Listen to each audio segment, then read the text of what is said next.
Hello, all. Welcome back, and I hope you guys are doing well. I hope you're safe and happy and healthy and as happy as you can get in a pandemic, and all of that. I hope you guys are doing good.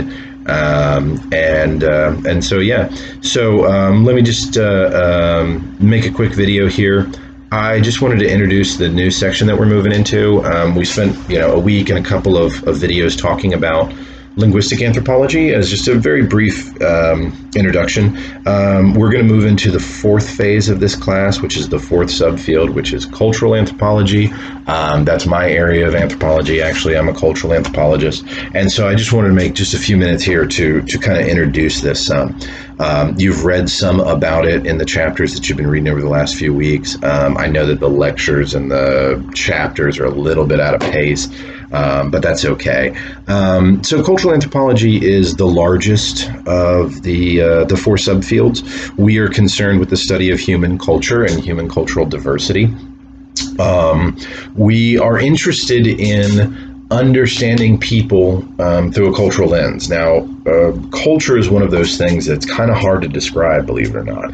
Sort of like art, we often say, like, you kind of know what it is, but nobody knows how to define it. And the truth is, even though we're cultural anthropologists, we're no better at defining it. We are instead trying to understand its implications and how it bleeds into things, how it plays into things, stuff like that. And so oftentimes, as a very simple way of talking about it, we say that culture is learned behavior. It is the sum total of all of the learned behavior that you have experienced in your life, right? And so for this week's assignment, what I want you to do is actually write down 10 things that are cultural and or that represent culture, and I want you to write down one or two things that are not cultural. Okay, so rather than me describing it right now, I want you to think about that, and that'll be your assignment for this week. And then next week I'll talk about it just a little bit and talk about some of your responses and stuff. Right. One thing that I do want to mention with cultural anthropology, one of the cool things about cultural anthropology is the fact that because we study culture, because we study all this learned behavior, it really opens up the world to us. And so you find that cultural anthropologists sort of study everything, right? There are cultural anthropologists that study, as I do, like the human relationship to the natural environment. I'll post a video shortly talking about some of my research. My friend David Dillon is a cultural anthropologist who studies health and exposure to pollutants and airborne toxins. My partner, Joita, is a cultural anthropologist who studies political things, right, which fits in with this week, but she studies political ideology and how it has changed in the 21st century, and the rise of the alt-right and the reemergence of white supremacy and fascism and things like that, right?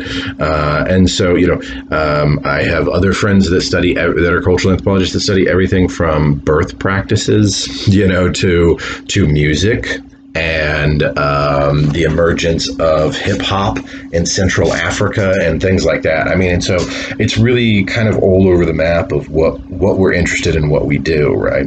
And so I'll post another video coming up after you guys turn in your assignment to talk about what is and is not culture, maybe, right? And you guys are reading about this, and so we can have a little conversation about it. Okay. Thanks so much. I hope you're doing well. Again, if you need anything, please don't hesitate to reach out to me. I'm here at the house. I got the time, that's for sure, when I'm not trying to homeschool the kids and remember how to divide fractions. I'm certainly here. So please let me know what I can do. If you have any struggles, if you have any problems, if you have any questions, whatever it is, please reach out. Please let me know what I can do. And we will talk soon. Thanks, guys.